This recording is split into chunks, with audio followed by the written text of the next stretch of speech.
Allu Arjun అరెస్ట్‌తో mega ఫ్యామిలీలో వివాదాలు బయటపడ్డాయి. అసలు వీళ్ళందరూ చిన్న చిన్న హీరోలుగా ఉన్నప్పుడు మెగా ఫ్యాన్స్ అంటే చిరంజీవి ఫ్యాన్స్ అని. తర్వాత రోజుల్లో ఎప్పుడైతే పవన్ కళ్యాణ్ కాస్త ముందుకు దూసుకొచ్చాడో మెగా ఫ్యాన్స్ అంటే పవన్ ఫ్యాన్స్ లాగా తయారైంది. పవన్ ఎక్కడికెళ్ళినా కూడా పబ్లిక్ నుంచి విపరీతమైన స్పందన, ప్రేక్షకుల్లో ఈలలు, కేకలు వినిపించాయి. పవన్ పేరు వింటేనే ఒక పెద్ద శబ్దం వచ్చేదన్నమాట. ఒక వైబ్రేషన్ వచ్చేది.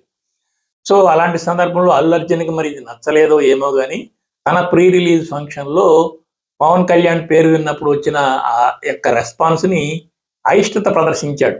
అక్కడి నుంచి పవన్ కళ్యాణ్ అంటే అల్లు అర్జున్‌కి ఇష్టం లేదు అనే ఒక వాదన అనేది పబ్లిక్‌లోకి వచ్చింది. జన సైనికులు గాని, పవన్ కళ్యాణ్ అభిమానులు గాని అతన్ని ట్రోల్ చేయడం స్టార్ట్ చేశారు.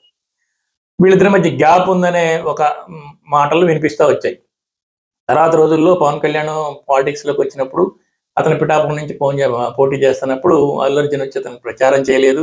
కాగా వ్యతిరేక పార్టీ పోటీ హోరాహోరీగా ఉన్న సందర్భంలో వైఎస్ఆర్‌సీపీ మీద విపరీతంగా వీళ్ళు దాడి చేస్తున్న సందర్భంలో శిల్పారవి వైఎస్ఆర్‌సీపీ అభ్యర్థికెళ్ళి సంఘీభావం ప్రకటించాడు అల్లు అర్జున్. దాంతో క్లియర్‌గా వీళ్ళిద్దరి మధ్య గ్యాప్ ఉందనేది పబ్లిక్‌లో తెలిసిపోయింది. అయితే ఇప్పుడు ఇది మరొక సందర్భం. ఈ అరెస్ట్‌తో మరింత క్లారిటీ వచ్చింది. ఇప్పుడు అరెస్ట్ అయ్యి విడుదలై ఇంటికొచ్చాడు. ఇంటికొచ్చిన తర్వాత చిరంజీవి, నాగబాబు వీళ్ళంతా ఎళ్లి అల్లు అరవింద్ ఇంటికెళ్ళి కలిసి పరామర్శించారు. ఆ తర్వాత రోజు అరవింద్, అల్లు అర్జున్ ఫ్యామిలీతో సహా వచ్చి చిరంజీవి ఇంట్లో కలిశారు. నాగబాబు ఇంటికొచ్చి కలిశారు. ఫ్యామిలీ అటాచ్‌మెంట్ అనేది క్లియర్ అయిపోయింది. అయితే ఇందులో పవన్ కళ్యాణ్ వెళ్లి కలిసింది లేదు. పవన్ కళ్యాణ్ వాళ్ళొచ్చి కలిసింది లేదు.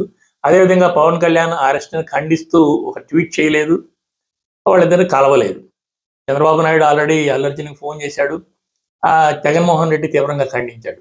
దీంతో పబ్లిక్‌లోకి ఏం తెలుస్తుందంటే వీళ్ళిద్దరి మధ్య డెఫినిట్‌గా గ్యాప్ ఉంది. పొలిటికల్‌గా కూడా వీళ్ళిద్దరూ దూరంగా ఉన్నారు అని తెలిసిపోతుంది.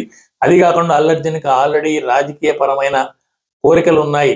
తను కూడా రాజకీయాలు అడుగు పెట్టాలని అనుకుంటున్నాడని ఈ మధ్యనే ఆయన ప్రశాంత్ కిషోర్‌ని కలిసినట్టు, ప్రశాంత్ కిషోర్‌ని తను ఏదన్నా పబ్లిక్‌లో కొన్ని ముందుకెళ్ళడం కోసం ఏదైనా కొన్ని కార్యక్రమాలు సూచించమని అడిగినట్టు, అయితే ప్రశాంత్ కిషోర్ కొంత టైం తీసుకోమని, ఈలోపు చిన్న చిన్న కార్యక్రమాలు అంటే చిరంజీవి బ్లడ్ బ్యాంకు స్టార్ట్ చేసినట్టుగా అలాంటి పబ్లిక్‌కి సంబంధించిన సర్వీస్ సంబంధించిన కార్యక్రమాలు చేస్తూ, ప్రజలతో కొద్దిపాటి సంబంధాలు మెయింటైన్ చేస్తూ క్రమక్రమంగా ముందుకెళ్ళమని ప్రశాంత్ కిషోర్ సలహా ఇచ్చినట్టు కూడా చెబుతున్నారు. దాంతో ఇప్పుడు పబ్లిక్‌లో వస్తున్న టాక్ ఏంటంటే వైఎస్ఆర్‌సీపీ వాళ్ళు అల్లు అర్జున్‌ని ఓన్ చేసుకున్నారు. తెలుగుదేశం గాని, పవన్ కళ్యాణ్ గాని అల్లు అర్జున్‌కి సంబంధించి దూరంగా ఉన్నట్టు అనిపిస్తుంది. అయినప్పటికీ కూడా అల్లు అర్జున్ ఇండిపెండెంట్‌గా తన రాజకీయాల్లో ఎదగాలని అనుకుంటున్నట్టుగా పరిశీలకులు చెప్తా ఉన్నారు. సో ఏది ఏమైతే పవన్ కళ్యాణ్‌కి, అల్లు అర్జున్‌కి మధ్య గ్యాప్ అనేది ఉంది.